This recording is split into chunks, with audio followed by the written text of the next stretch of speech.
นี่ละหรือคือมนุษย์สุดประเสริฐจะเลอเลิศเช่นใดไม่อาจหนีแม้ร่ำรวยเงินทองกองมากมีสูงศักดิ์ศรียิ่งใหญ่ใช่พ้นตายสิ่งรักชอบหวงแหนแม้นคนรักก็ต้องหักจำจากรากห่างหายทั้งชีวิตคิดหลงคิดห่วงเรือนกายวันสุดท้ายแค่ซากยังยากครองแล้วทำไมยังอยู่ไม่รู้คิดปล่อยชีวิตติดบ่วงห่วงหม่นหมองเอากิเลสฝังใจไม่ไตร่ตรองไม่เคยมองหาธรรมค้ำจุนใจขอถวายความนอบน้อมแด่พระรัตนตรัยมีพระพุทธเจ้าเป็นต้นขอถวายความเคารพพระมหาเถระพระเถรานุเถระเจ้าคณะพระสังฆาธิการทั่วโลกมีพระเดชพระคุณพระธรรมเสนาบดีเจ้าคณะภาค7วัดพระธาตุวสุเทพเป็นต้นและขออำนวยพรแด่ท่านผู้ฟังท่านผู้ชมสาธุชนพุทธบริษัททั้งหลายวันนี้รายการพระไตรปิฎกลอยฟ้า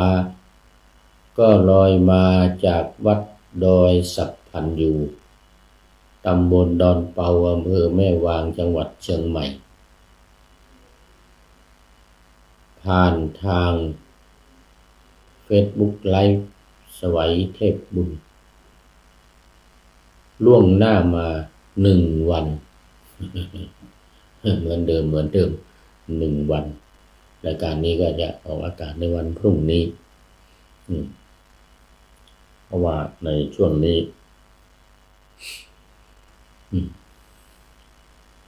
ต้องทำไว้ล่วงหน้าเนื่องจากว่าเป็นช่วงที่เรียนหนังสือ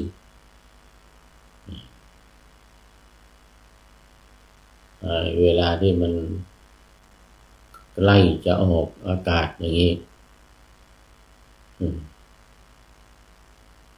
มันเวลามันไม่ตรง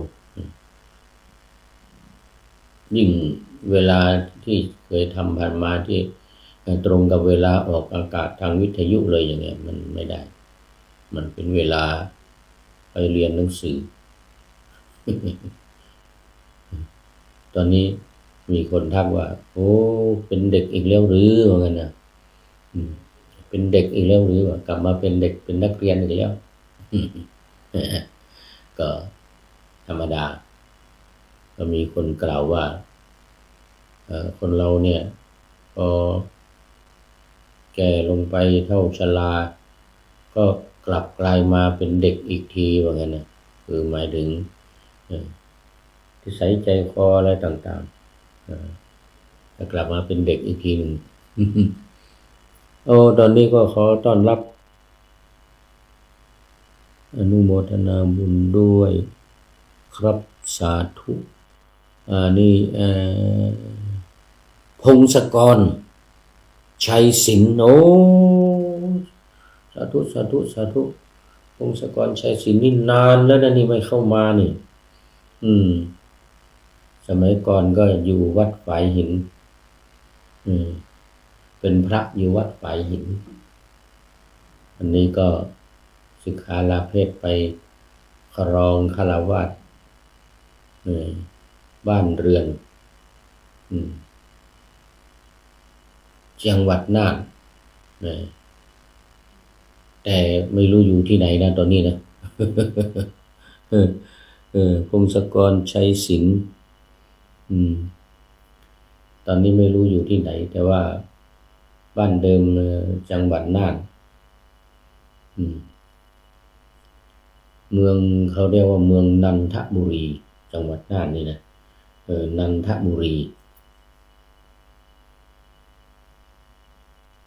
ถ้าจังหวัดแพร่นี่จะเป็นโกสัยเมืองโกสัยโกสัยนี่รู้สึกว่าจะเป็นชื่อของผ้าเนื้อดีชนิดหนึ่งนะโกสัยนี่นะหรือไม่ก็เป็นชื่อของต้นไม้อะไรสักอย่างหนึ่งนี่นะแต่ว่าเมืองแพร่นี่เป็นเมืองโกสัยเมืองน่านนี่เป็นเมืองนันทบุรีแปลว่าเมืองที่มีความเพลิดเพลินสนุกสนานร่าเริงเบิกบานยินที่น่ายินดีน่าชื่นชมอะไรทำนองนี้นะคำว่านันทะนี่นะเพราะมันมีภาษาบาลีในทางธรรมะว่านันทิอยู่คำหนึ่งนันทินี่ไม่ค่อยเท่าไหร่นะนันทินี่นะเป็นกิเลสตัวทำให้คนลุ่มหลงมัวเมาในเรื่องของความเพลิดเพลินสนุกสนานโดยเฉพาะกามราคะนี่เขาเรียกนันทิใครมีนันทินี่ก็ไม่ค่อยดีไปลุ่มหลงเพลิดเพลินอยู่ในเรื่องของกามคุณทั้งหลายในนันทิแต่นันทะเนี่ยอย่างนันทบุรีเนี่ยเป็นใช้ในความหมายของคำว่าบ้านเมืองที่สวยงามผู้คนเนี่ยมีความอ่อนโยนนุ่มนวล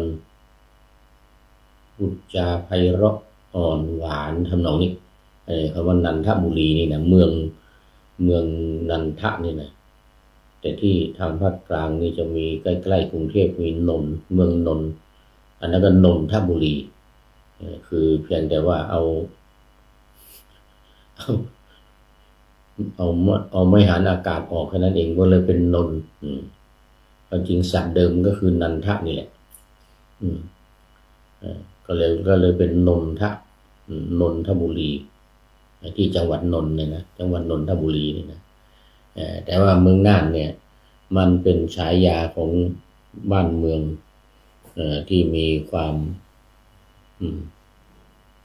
เพลิดเพลิน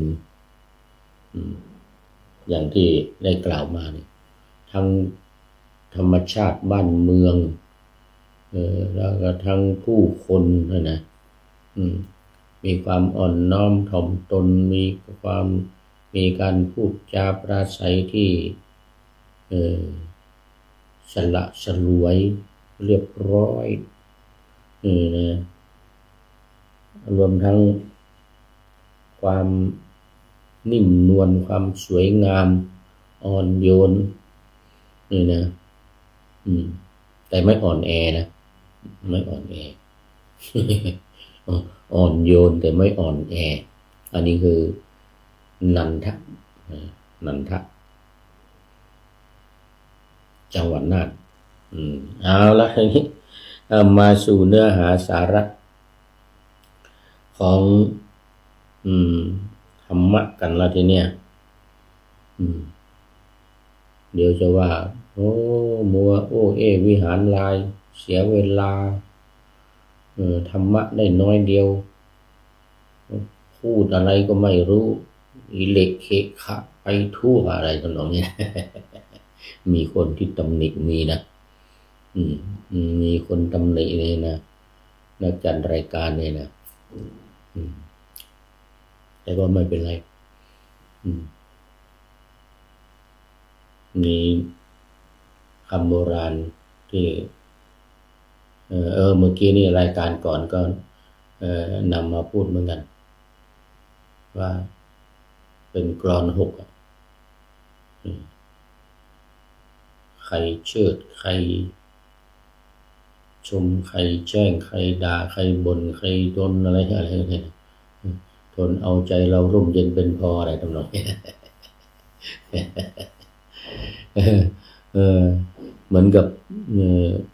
โยมคุณพงศกรชัยสิงห์นี่นะโอ้นี่ก็เป็นคนที่สุขุมคัมภีรภาพเรียบร้อยนิ่มนวลอ่อนโยนน่ารักมาวันนี้ยังอยู่ในเสนาสนะขันธกะโอ้สุดท้ายแล้ววันนี้จะจบแล้วนี่เสนาสนะขันธกะนี่นะเสนาสนะเนี่ยแปลว่า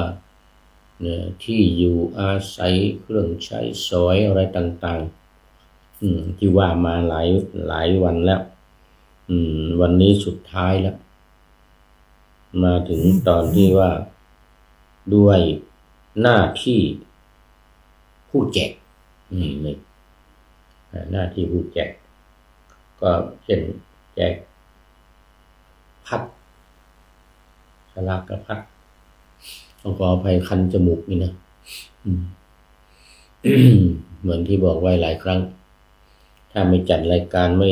ม่พูดนี่นะไม่คันจมูกนี่นะไม่คัน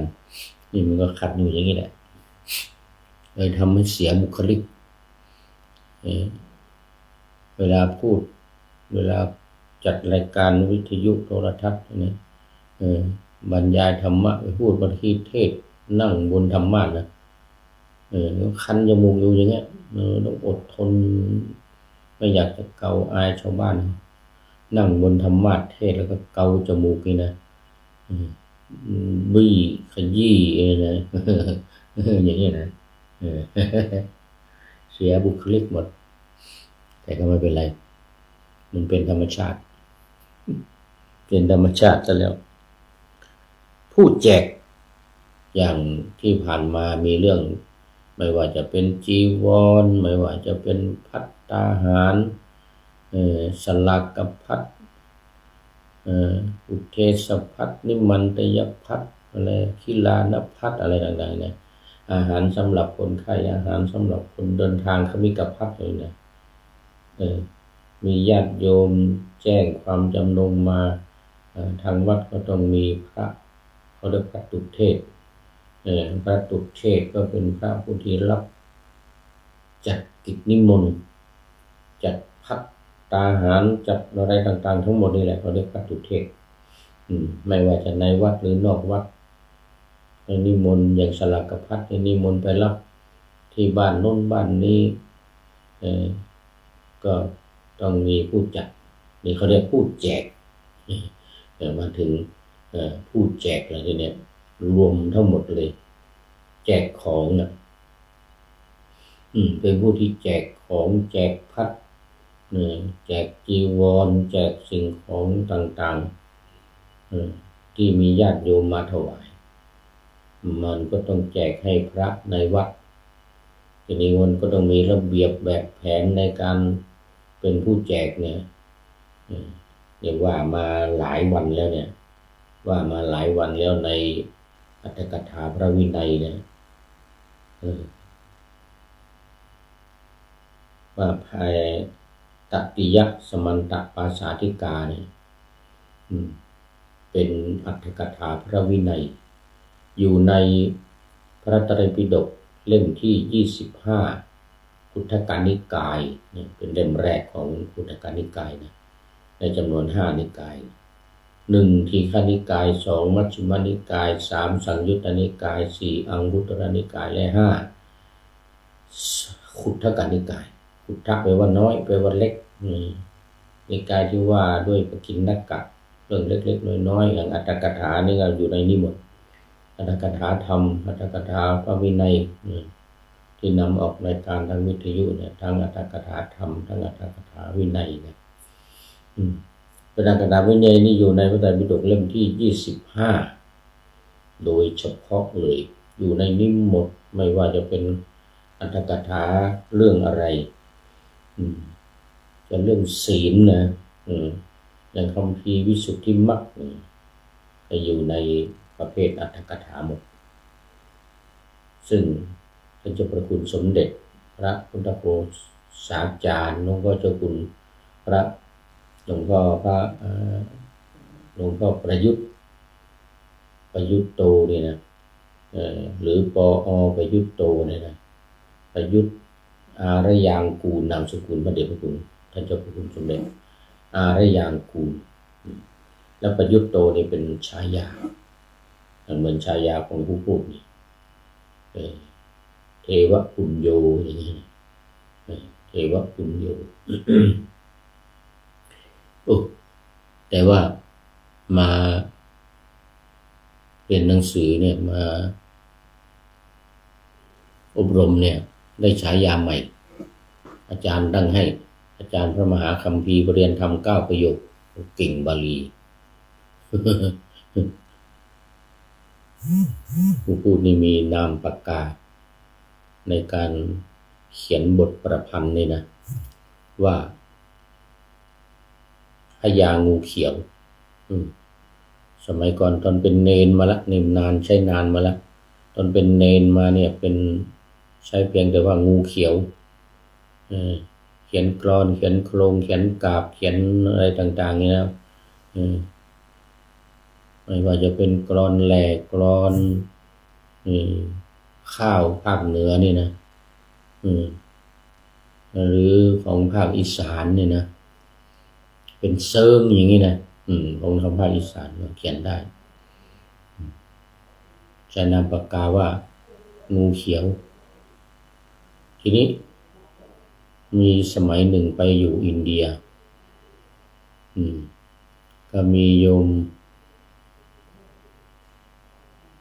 ลืมชื่อไปเหมือนกันอยู่ที่สถานกงสุลเมืองโกลกัตตาประเทศอินเดียนี่นะแล้วนามปากกาของเขาก็คือนันทะอะไรสักอย่างเนี่ยเป็นนามปากกาเขียนเป็นกลอนนะเป็นกงสุลเจ้าหน้าที่กงสุลอยู่ที่ประเทศอินเดียนะเมืองโกลกัตตาเนี่ยก็เห็นนามปากกาของผู้พูดเนี่ยว่าว่ามันสั้นไปว่างั้นนะมันสั้นไปแล้วมันห้วนว่างั้นนะงูเขียวอย่างนี้นะเราใช้มาเป็นสิบปีนะตั้งแต่เป็นเนนมาเลยนะเป็นสามเณรมานี่นะก็เพิ่มให้ว่าพญางูเขียวว่างั้นนะเขาท่ามาอีกหน่อยครับเลยถ้าไปอยู่อินเดียก็เลยได้ฉายาว่าพญางูเขียวในการนำปากกาในการเขียนบทประพันธ์เนี่ยกลอน8กลอนตลาดนี่นะโครงสีสุภาพกาบยานีกาบสุรางคนางพวกนี้นะก็ใช้นามปากกาตั้งแต่อยู่อินเดียมาเนี่ยนะ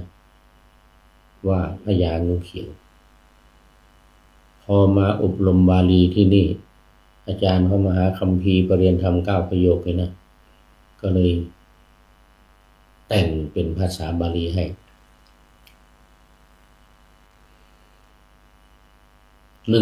มีหลายศัพท์ด้วย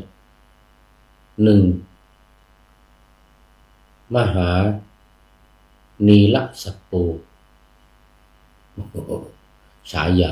ตั้งฉายาให้มหานีลสัปโปแปลว่า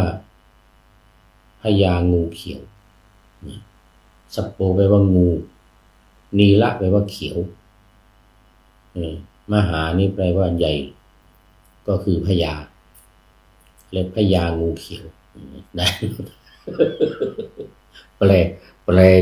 แปลนามปากกาเป็นภาษาบาลีเพื่อเป็นฉายาให้ใหม่เดิมเทวปุญโญเนี่ยนะเทวปุญโญที่เคยแปลให้ฟังแล้วเนี่ยนะผู้มีความสุขอันเย็นฉ่ำเหมือนน้ำฝนที่หล่นลงมาจากนภาอากาศนี่นะเทวปุญโญเทวะแปลว่าฝนคราวนี้มาได้ฉายาใหม่ที่อาจารย์ตั้งให้ก็คือมหานีลสัปโปพระมหาสวัยมหานีลสัปโปนะแต่ให้เขียนเฉพาะเวลาเรียนอยู่นี่นะเวลาไปสอบห้ามไปเขียนนะเรื่องนี้สอบตกนะมันเป็นคนละคนกันนะพงศกรห้ามไปเขียนในสนามสอบไม่ได้นะต้องเอาฉายาเดิมนะเอาเทวปุญโญนะอันนี้เมื่อสัก 4-5 ปีก่อนมานะเมื่อปี2560นะมาปีนี้ตั้งให้ใหม่อีกแล้วตั้งให้ใหม่มีศัพท์ใหม่มาอีกแล้วแปลว่างูเขียวเหมือนกันคือศิลาภุศิลาภุที่เป็นอุกาลันเป็นฉายาได้แปลว่างูเขียวศิลาภุอันนี้จะให้เป็นพยาก็ไปใส่มหาเข้ามามหาศิลาภุตอนปีนี้ก็เลยได้ฉายาใหม่อีกเป็นมหาศิลาภุแปลว่าพญางูเขียวคราวนี้ต่อมามันมีคำว่างูเขียวหางไหมอันนี้ยิ่งกว่าพญางูเขียวอีกนะงูเขียวหางไหมนี่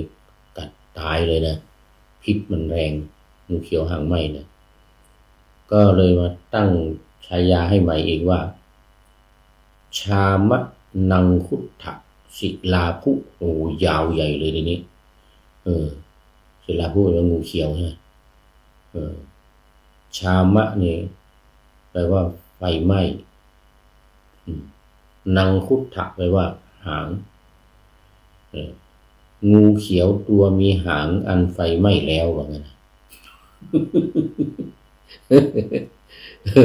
โยมชามะนังคุถะศิลาภุโอ้ได้ฉายาใหม่กันยาวเลยทีนี้ชามะนังคุถะศิลาภุใช่ป่ะงูเขียวหางไหมงูเขียวหางไหมเที่ยวให้กัดทีเดียวนะถ้างูเขียวธรรมดาหรือพญางูเขียวไม่เป็นไรมันไม่มีพิษอะไรเขาเรียกอีกอย่างหนึ่งว่างูเรือนงูที่อยู่ตามบ้านงูเขียวที่อยู่ตามบ้านนะเขาเรียกว่างูเรือนอีกอย่างหนึ่งแต่ว่าคระสัปโปแปลว่างูอยู่ตามเรือนงูบ้านงูเขียวอันนี้ก็เป็นเรื่องของฉายาผู้แจกมาผู้แจกกันในนี้เดี๋ยวจะไม่จบวันนี้นะภิกษุเจ้าหน้าที่นี่เองนะภิกษุเจ้าหน้าที่มีเจ้าหน้าที่แจกยาคูเป็นต้นยาคูแวข้าวต้มนะที่สมมุติตั้งไว้ไม่ต้องถามสงฆ์ก่อนก็ได้พึงให้ชนทั้งหลายผู้มาสู่สถานที่แจกคนละกึ่งส่วนแต่ว่าภิกษุที่ได้รับสมมุติต้องอัปปโลกให้คำว่าอัปปโลกหมายถึงบอกนะในภาษาวินัยเขาเรียกพเดียงสงฆ์อย่างนี้นะพเดียงสงฆ์อย่างบอกในที่ชุมนุมสงฆ์ว่าโอ้ตอนนี้มีโยมนำผ้ามาถวายเป็นผ้ากฐินแต่ก็แลผ้ากฐินนี้ มีความบริสุทธิ์ดุจเลื่อนลอยมาโดยนภาอากาศจะจำเพาะเจาะจงแก่ภิกษุสงฆ์รูปใดรูปหนึ่งหาไม่ได้ดังนั้นข้าพเจ้าจึงขอประกาศให้ท่านทั้งหลายว่าผ้าจีวรผืนนี้พระกฐินผืนนี้สมควรแก่ผู้ใดขอให้ที่ประชุมได้เสนอเข้ามาเหมือนกันนะ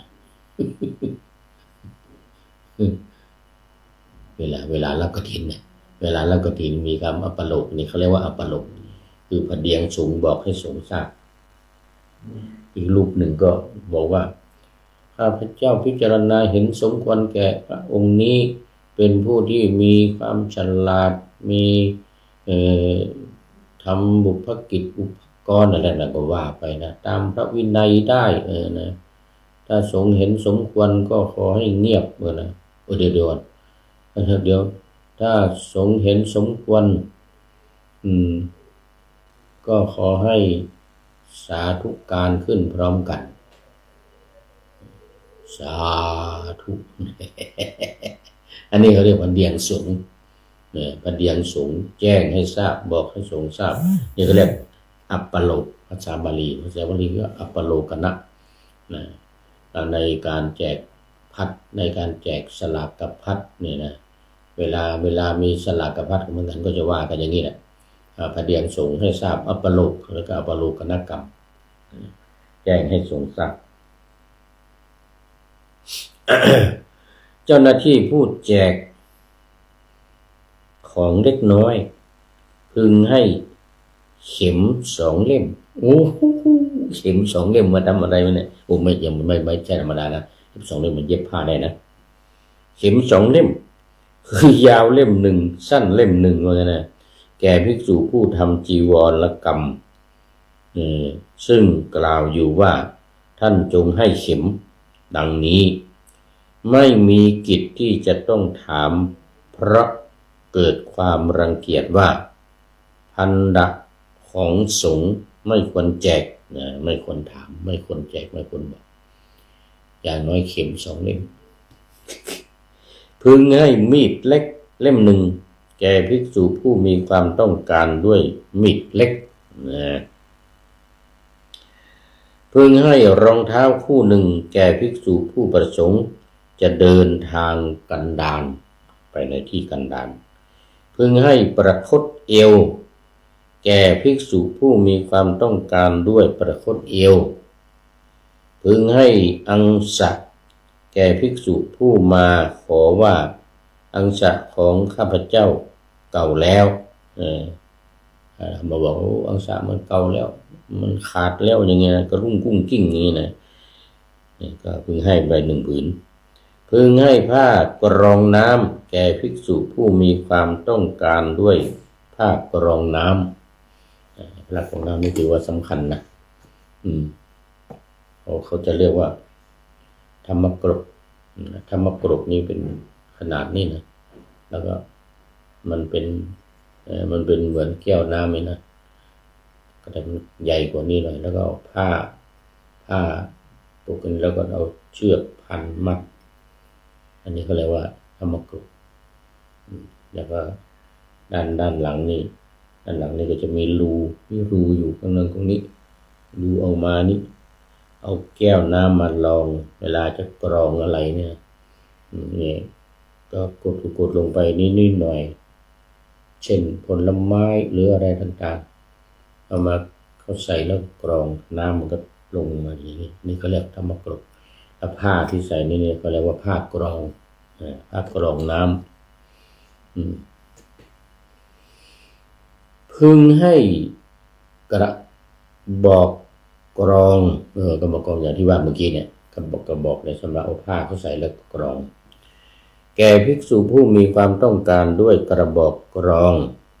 ถ้าไม่มีผ้าพึงให้กระบอกกรองพร้อมทั้งผ้าเขาก็ไม่มีกระบอกก็ไม่มีเนี่ยก็เอาให้ทั้งผ้าทั้งกระบอกด้วยเมื่อภิกษุขออยู่ว่าข้าพเจ้า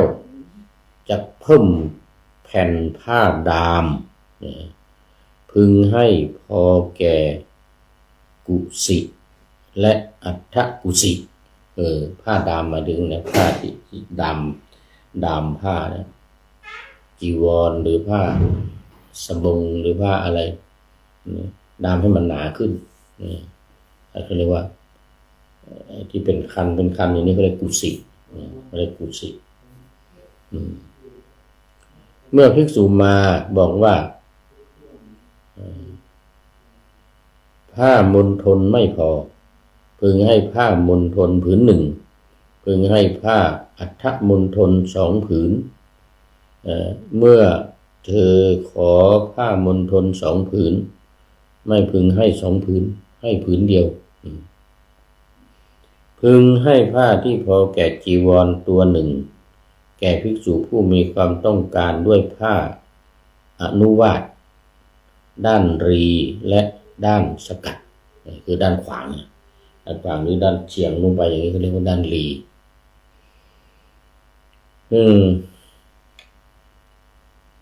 ตวงเภสัชให้ประมาณทนานหนึ่งก็ประมาณ1 ลิตรพึงให้ส่วนที่3จากทนาน1นั้นแก่ภิกษุผู้อาพาธซึ่งมีความต้องการด้วยเภสัชมีเนยใสและเนยข้นเป็นต้นครั้นให้3 วันอย่างนั้นครบทนาน1แล้วคือทนานเนี่ยแบ่งเป็น3 ส่วนเนี่ย3 วันก็เป็นเต็ม1 สนาทนานตั้งแต่วันที่4ไปต้องเรียนสงฆ์แล้วจึงให้ต้องแจ้งให้สงฆ์ทราบซะก่อนในน้ำอ้อยงบเหล้าพึงให้ส่วนที่3ในวันหนึ่งเมื่อเต็มงบโดยครบ3 วันอย่างนั้นแล้วต่อแต่นั้นไปต้องเรียนสงฆ์แล้วจึงให้ก็คือน้ำอ้อยเป็นก้อนที่มีการทำน้ำอ้อยงบนี่เป็นก้อนเลยนะ1 ก้อนแบ่งเป็น3 ส่วนวันละ1 ส่วนน้ำอ้อยงบนี่มันเป็นทำเป็นยาได้นะเพราะมันหวาน3 ส่วนถ้าครบ3 ส่วนแล้วแสดงว่า1 ก้อนแล้ววันต่อไปจะให้อีกต้องแจ้งต้องขออนุญาตจากสงฆ์ก่อนต่อไปเนื่องเพราะว่าอาจจะมีความจำเป็นมีความเจ็บป่วยไม่สบายต้องการน้ำอ้อยงบไปทำยาอย่างนี้นะในคำที่เหลือทั้งปวงง่ายทั้งนั้นตื้นทั้งนั้นฉันนี้แลก็คือสิ่งของต่างๆเรื่องการแจกเรื่องงบเรื่องของการแจกเหมือนกับแจกพัดให้เหมือนกับการแจกอย่างอื่นๆเพราะฉะนั้นผู้ที่มีหน้าที่ในการแจกเนี่ยต้องทำตามกฎระเบียบที่วางกันไว้เช่นให้พระเป็นตามลำดับ1 2 3 4คือลำดับอายุพรรษาตามลำดับอายุพรรษาของแต่ละคนแต่ละท่านไปอย่างนี้เป็นต้นหน้าที่ของพระผู้แจกหรือเราเรียกกันอีกอย่างหนึ่งว่าภัตตุเทศก็จบแล้วก็เสนาสนะขันธกะว่าด้วยเรื่องต่างๆในเกี่ยวกับเสนาสนะทั้งสิ่งของอุปกรณ์ในการทำในการใช้อะไรต่างๆนี่อยู่ในเสนาสนะที่ว่ามาทั้งหมดนี้จบพอดีเลยวันนี้ต่อไปเป็นเรื่องอื่นเพราะว่าเสนาสนะขันธกะว่ามานานแล้วนี่เป็นเล่มที่4จตุถะ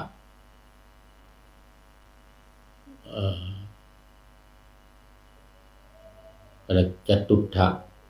สมันตปาสาธิกาอัตถกถาพระวินัยหรือดิกชันนารีของพระวินัยซึ่งในเจ้าพระคุณสมเด็จพระพุทธโฆษาจารย์บอกว่ามันก็คือพจนานุกรมเหมือนกันนะว่าอัตถกถานี่ อย่างอัตถกถาพระวินัยนี่ก็จะอธิบาย ข้อเพิ่มเติมหรือวิธีการอะไรต่างๆในวินัย8 เล่มพระไตรปิฎกเล่มที่1เล่มที่8เป็นวินัยอย่างเดียวไม่มีอรรถกถาแบบนี้คือไม่มีคำอธิบายเสริมเพิ่มเติมไม่มี dictionary ต่อไปเป็นข้อที่427นะ427ในหนังสืออรรถกถาพระวินัยหรือจตุถะสมันตปาสาธิกา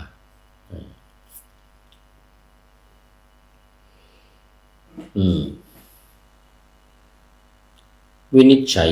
ในสังฆเพศขันธกัปนี่เกี่ยวกับสังฆเพศกันทีเนี้ยสังฆเพศซึ่งเราแปลกันว่าการทำให้สงฆ์แตกกันเพทะตัวนี้แปลว่าแตกขอสำเภาเพทะหรือเพศแปลว่าความแตกต่างหรือว่าสิ่งที่แตกออกไปมีคำว่าสังฆะก็ทำให้สงฆ์เนี่ยแตกจากกันไม่ทำวินัยไม่ทำสังฆกรรมร่วมกันนี่เนี่ยเรียกว่าทำสังฆเพศทำสงฆ์ให้แตกจากกันเป็นหนึ่งในอนันตริยกรรมนะคือการทำกรรมหนักอนันตริยกรรมนี่ห้ามสวรรค์ห้ามนิพพานนะใครทำอนันตริยกรรมเนี่ยสังฆเพศนี่อย่างหนึ่งละการฆ่าบิดาฆ่ามารดานี่2 3แล้วการฆ่าพระอรหันต์เป็น4หรือการทำโลหิตุปบาทคือทำเลือดของพระพุทธเจ้าให้มาห่อขึ้นไปเนี่ยนะเช่นพระเทวทัตเอาก้อนหินโยนใส่พระพุทธเจ้าแต่ว่าสะเก็ดมันมาถูกพระบาทของพระองค์ทำให้เลือดมาห่อพองขึ้นมาแล้วก็มีเลือดเป็นจ้ำอย่างนี้นะอันนี้เขาเรียกว่าแต่เฉพาะพระพุทธเจ้านะทำโลหิตุปบาทคือทำให้เลือดของพระพุทธเจ้าเนี่ยห่อขึ้นมาเป็นสังฆเพศขอให้อนันตริยกรรมเป็นกรรมหนักห้ามสวรรค์ห้ามนิพพานไม่ได้ไปสวรรค์นะพอทำกรรมหนักไปที่ไหนนรกอย่างเดียวอยู่ในเวจีนู่นอย่างพระเทวทัตเนี่ยทำสังฆเพศพระเทวทัตเนี่ยแยกสงฆ์ออกจากพระพุทธเจ้าไม่ทำสังฆกรรมร่วมกับพระพุทธเจ้าและภิกษุทั้งหลายไม่ลงโบสถ์เป็นต้นไม่ทำกฐินทานหรือว่าสลากพัดหรือมีอะไรนี่นะก็ไม่ร่วมแยกสงฆ์เขาเรียกทำสงฆ์ให้แตกจากกันนี่เรียกว่าสังฆเพศตอนนี้เป็นสังฆเพทขันธกัปที่หมวดว่าด้วยสังฆเพศการทำสังฆเพศจะมีอะไรยังไงบ้างเนี่ยวันที่เราดูกันหน่อยวินิจฉัยในสังฆเพศขันธกัป2 บทว่าอภินนยาตาเนี่ยมีความว่าอามาตย์10 คนมีการลุทายีอามาตย์เป็นต้นพร้อมด้วยพวกบริวารและชนเป็นอันมากเหล่าอื่นชื่อสากยกุมารผู้ปรากฏแล้วสัญญกุมารทั้งหลายท่านกาลุทายีเนี่ยเป็นหนึ่งในกุมารของสากยะวงสากยะคือวงของพระพุทธเจ้าเนี่ย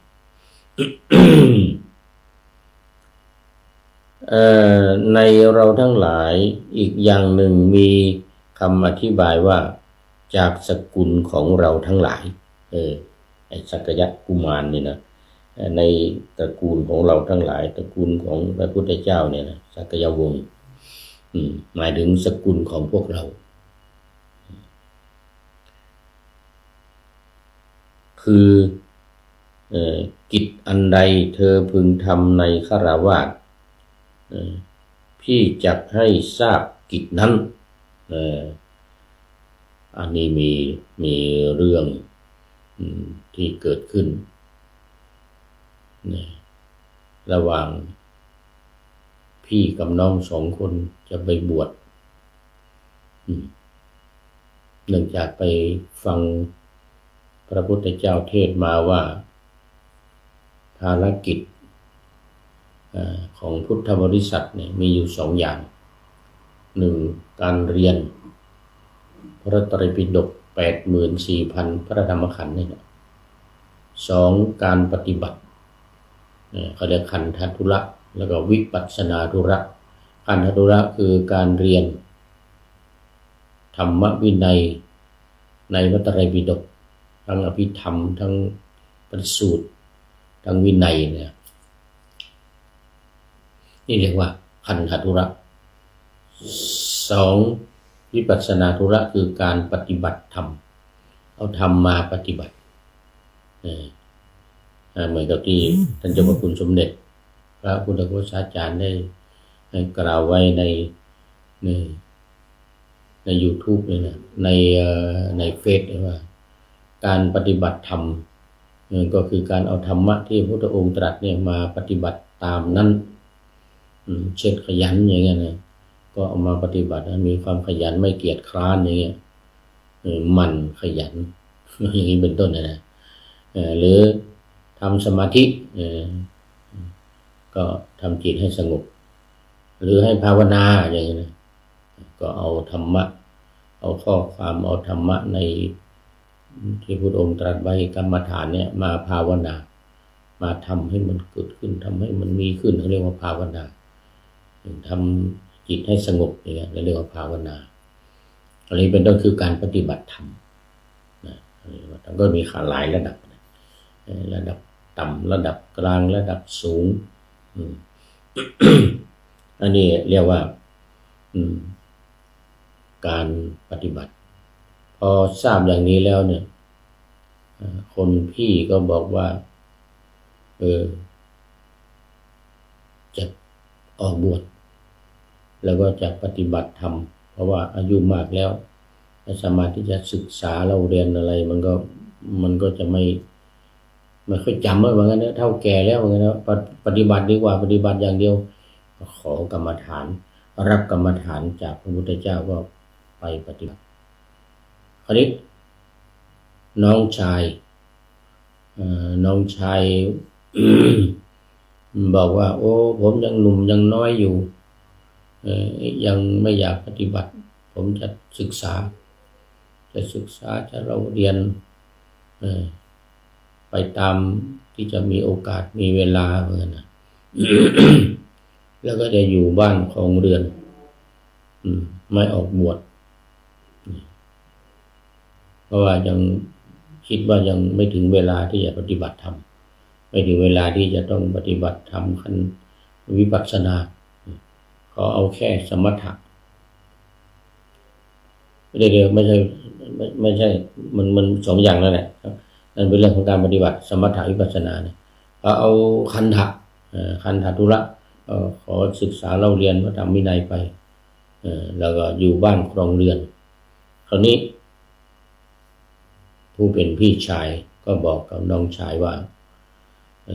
ถ้าจะอยู่บ้านอยู่เรือนเนี่ยก็ต้องมีงานมีงานทำนะงานของคนครองเรือนเนี่ยคืออะไรน้องชายก็ถามพี่ชายอีกแล้วก็คือต้องไถนานะต้องทำไร่ไถนานี่แหละตื่นเช้ามาก็แบกไถไปทำนาอย่างนี้เป็นต้นแล้วก็ทำสวนปลูกผักอะไรอย่างเงี้ยนะแล้วมันก็ทำอาชีพทางด้านการค้าการขายเป็นพ่อค้าแม่ค้าอะไรอย่างเงี้ยนี่คืองานของคฤหัสถ์งานของชาวบ้านที่จะต้องทำก็บอกกับน้องชายว่าจะต้องทำอย่างนี้นะส่วนพี่นี้จะไม่ทำละ งานพวกนี้คือจะไปบวชเป็นพระเออข่าวนี้น้องชายก็โอ้มันงานหนักนี่ไม่เอาผมก็จะบวชเหมือนกันเหมือนกันสองคนนี้นะสองคนนี้นะผมก็จะบวชเหมือนกันนะคนคนคนที่เป็นน้องเนี่ยชื่อกบินกบิละเนี่ยนะคนที่เป็นพี่นั้นชื่ออะไรลืมไปแล้วลืมชื่อไปแล้วก็ถามกันอย่างเงี้ยพอรู้ว่าอยู่บ้านมันจะต้องทำงานอย่างนี้ต้องทำไร่ไถนาไม่เอาไปบวชผมก็จะบวชเหมือนกันแต่พอบวชแล้วเนี่ยถามหน้าที่อย่างว่าถามหน้าที่เฉพาะก็มีอยู่สองอย่างคือขันธธุระการเล่าเรียนแล้ววิปัสสนาธุระเนี่ยคือการปฏิบัติเรียนกรรมฐานรับเอากรรมฐานแล้วก็ไปปฏิบัติเลยนี่เรียกว่าวิปัสสนาธุระ เอาได้งั้นผมยังไม่อยากปฏิบัติว่างั้นถ้าอายุแก่เหมือนพี่45 60ไปแล้วจึงจะค่อยปฏิบัติตอนนี้ยังเป็นหนุ่มเรียนก่อนตอนหนุ่มก็จะเรียนก่อนยังไม่ปฏิบัติคราวนี้ก็เรียนสิก็เรียน84,000พระธรรมขันธ์นี่แหละเรียนพระไตรปิฎกนี่แหละจนเก่งช่ำชองชำนาญเทศมีลูกศิษย์เป็นจำนวนมากก็เลยเหลิงเห็นผิดเป็นชอบเป็นชั่วเป็นดีเห็นผิดเป็นชอบเป็นชั่วเป็นดีมีเกิดมานะทิฏฐิเป็นมิจฉาทิฏฐิพาน้องสาวอีกคนหนึ่งเข้ามาบวชเป็นภิกษุณีเอาแม่อีกคนหนึ่งมาบวชเป็นภิกษุณีมั้งก็เลยถือทิฏฐิตามกันน้องสาวกับแม่นี่นะตามน้องชายที่บวชเป็นพระแล้วเนี่ยนะชื่อกบินนี่นะกบิละเนี่ยนะน้องสาวชื่อกานาแม่ชื่ออะไรสักอย่างนี่นะก็เลยพากันทำผิดสิ่งที่เห็นว่าเป็นกัปปิยะก็ว่าเป็นอกัปปิยะเนี่ยนะสิ่งที่ไม่สมควรเป็นอกัปปิยะก็ว่าเป็นสิ่งที่ควรอย่างเงี้ยเลยมีความเห็นผิดเป็นมิจฉาทิฏฐิก็ตายแล้วก็ไปตกนรกน้องชายนี่นะจนพี่ชายนั้นปฏิบัติธรรมรับกรรมฐานจากพระพุทธเจ้าเสร็จแล้วไปปฏิบัติจนบรรลุเป็นพระอรหันต์ตอนหลังมานี่ก็ภิกษุทั้งหลายก็เตือนพระเนี่ยธรรมกถึกองค์เนี้ยน้องชายเนี่ยว่าโอ้ทำอย่างนี้ไม่ถูกนะก็ไม่เชื่อไม่ฟังก็ไปบอกพี่ชายที่เป็นพระอรหันต์นั่นพระอรหันต์ก็มาเตือน3 ครั้งไม่ยอมทำผิดอีกทำชั่วอีกทำไม่ดีอีกแต่เป็นคนที่มีชื่อเสียงเป็นคนที่เรียนจบสูงเรียนกรรมฐานเรียนพระไตรปิฎกจบหมดเนี่ยก็เลยเห็นผิดทำตัวผิดพอตายแล้วก็ไปตกนรกเนี่ยทั้ง3เลยน้องสาวคนหนึ่งแม่อีกคนหนึ่ง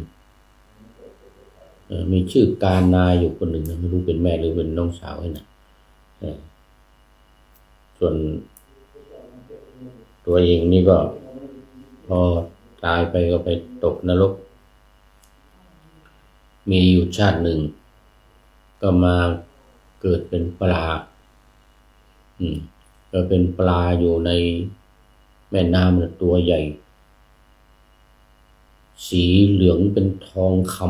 ำสีสวยสดงดงามปลาตัวนี้นะแต่พออ้าปากมาทีหนึ่งเนี่ยกลิ่นเหม็นไปทั่วเมืองเลยชาวประมงจับได้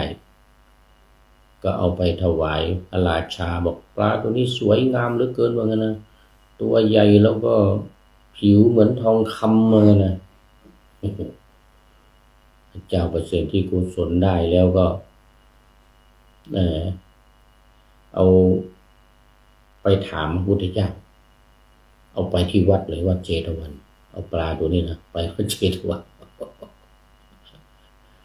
อ้าปากกับงาบนี้นะ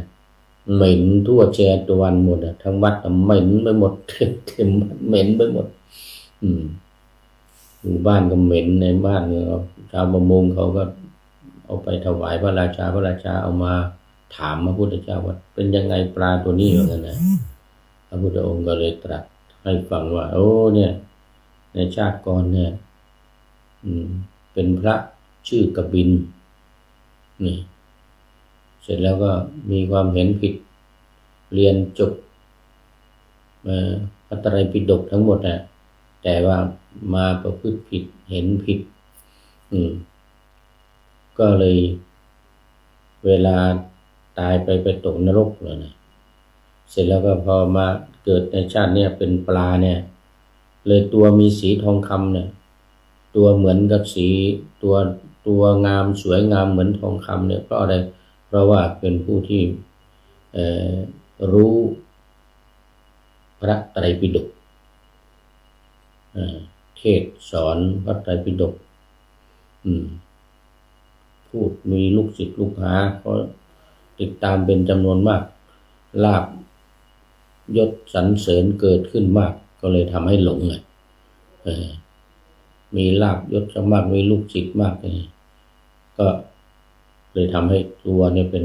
รูปสวยงามทองคำแต่ปากไม่ดีพูดผิดเทศผิดก็ปากเหม็นพระพุทธเจ้าก็ตรัสถามต่อหน้าพระราชาต่อหน้าคนทั้งหลายว่าตอนนี้เธอเป็นจากเป็นปลากระบินเป็นชาติก่อนเป็นปลากระบินเนี่ยใช่ไหมเป็นชื่อพระชื่อกระบินใช่ไหมใช่เหมือนกันนะแล้วนี่จากนี้จะกลับไปเนี่ยจะตายแล้วนี่จะไปที่ไหนอีกกลับไปนรกอีกเหมือนกันนะเขาก็เอาปลาเนี่ยไปลงน้ำไปปล่อยลงน้ำพอมันตายแล้วมันก็จะไปนรกอีกเนี่ยที่ว่ากิจนะกิจอันใดเธอพึงทำในฆราวาสที่จะให้ทราบกิจนั้นเนี่ยคือพี่ชายที่ว่าเมื่อกี้เนี่ยนะพี่ชายที่บอกให้น้องชายทราบพอบอกแล้วไม่เอา ไปบวชแล้วก็ยังไม่ทำผิดอีกเนี่ยอันนี้เรียกว่าเป็นสังฆเพศเหมือนกันประเภทหนึ่งนะเป็นสังฆเพศประเภทหนึ่งแต่ว่าทำให้สงฆ์แตกกันในสมัยที่บวชเป็นพระที่ว่านะหมดแตกแยกกันหมดไอ้ที่มันผิดไอ้ที่มันดีไม่เอาไม่ทำไอ้ที่ไม่ดีเนี่ยพากันทำอะไรเงี้ยก็เลยทำให้สงฆ์แตกกันเลยเป็นสังฆเพศเป็นสังฆเพศไปตกนรกตอนนี้ก็ยังอยู่ในนรกบอกว่านินเนตพังมีความว่าน้ำจะเป็นของเสมอกันในที่ทั้งปวงโดยประการใดพึงให้โดยประการนั้นก็หมายถึงว่าการให้สิ่งของให้มีความเป็นธรรมให้มีความเสมอภาคกันเหมือนกับน้ำนี่แหละเราอยู่ที่ไหนมันข้างบนมันจะเสมอกันนะ เช่นอยู่ในแก้วนี่นะตรงนั้นมันมาครึ่งแก้วนี่นะไอ้ข้างบนมันจะเสมอกันมันจะเอียงแก้วยังไงนะน้ำมันก็จะมาเสมอกันอย่างนี้จะเอียงมาอย่างนี้น้ำมันก็จะมือมาอย่างนี้เอียงทางนี้เอียงทางนี้เอียงไปทางไหนก็ตามมันจะมีความเท่ากันอยู่เท่ากันถ้าเราเอาใส่ในหลอดแก้วนี่นะหลอดยางนี่นะใส่ให้เต็มสักครึ่งหนึ่งก็ตามนะแล้วเราเอาหลอดขึ้นมาสองข้างขึ้นมาอย่างนี้นะหน้ามันจะอยู่เสมอกันปากหลอดเนี่ยมันจะเสมอกันข้างนี้ครึ่งหนึ่งข้างนี้ก็ครึ่งหนึ่งข้างนี้เหลือ1 นิ้วข้างนี้ก็จะเหลือ1 นิ้วเนี่ยอันนี้คือความเสมอกันของน้ำเพราะฉะนั้นความยุติธรรมเนี่ยจะต้องมีในสังคมมีความเสมอภาคเหมือนกับน้ำที่เสมอกันเหมือนดูไปดูมาหมดเวลาวันนี้หมดเวลาพอดีไว้แค่นี้ก่อนเรื่องความเสมอภาค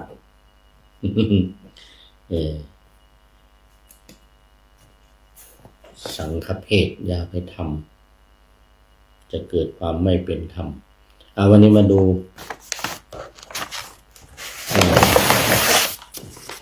ขอไป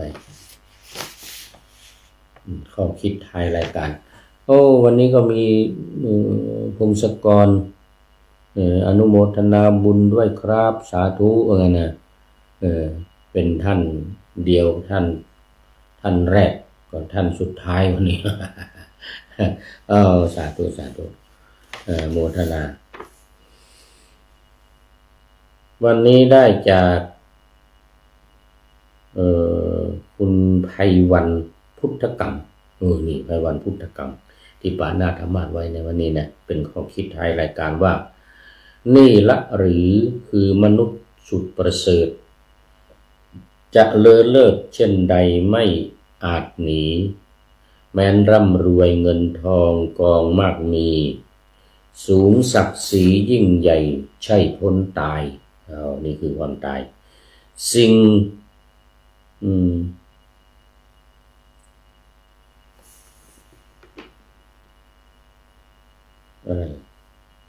สิ่งรักชอบหวงแหนแม้นคนรักก็ต้องหักจำจากพรากห่างหายทั้งชีวิตคิดห่ว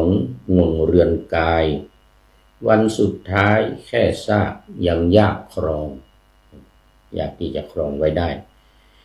แล้วทำไมยังอยู่ไม่รู้คิดปล่อยชีวิตคิดติดบ่วงห่วงหม่นหมองเอากิเลสฝังใจไม่ไตร่ตรองไม่เคยมองหาธรรมค้ำจุนใจเหมือนกับพระสุบินกบินนี่นะเป็นเหมือนกับพระกบินนี่นะตายไปเลยเกิดในนรกขึ้นจากนรกมาเกิดเป็นปลายแล้วก็กลับไปนรกอีกเอาละวันนี้หมดเวลาขอนำพระไตรปิฎกลอยฟ้าไปจากผู้ฟังทั้งหลายในโลกล่าวันต่อไปจะได้จรย้อนกลับมาสู่สถานีใหม่ให้ท่านฟังอย่าลืมเปิดวิทยุหรือเครื่องรับโทรศัพท์โมบายคอมพิวเตอร์ผัง YouTube เฟซเพจไลน์ให้ดังๆเพื่อชมฟังรายการวันต่อไปขอทุกท่านมีความสุขทุกคืนวันนำธรรมะประกอบการงานทั้งหลายเช่นขยันทำงานทางวาจากายใจขวนขวายกิจการงานนานาบำเพ็ญสาธารณประโยชน์เว้นสิ่งที่มีโทษโหดเยี่ยงสาประกอบแต่กรรมดีมีราคาแสวงหาเงินทองครองใจคนเสียสละพลทรัพย์นับมากน้อย ไม่ให้ล้านก็ให้ร้อยไม่ด้อยผลเอื้อคนรวยช่วยคนยากฝากคนจนให้ทุกคนเท่ากันมาตรฐานเดียวขอเจริญพร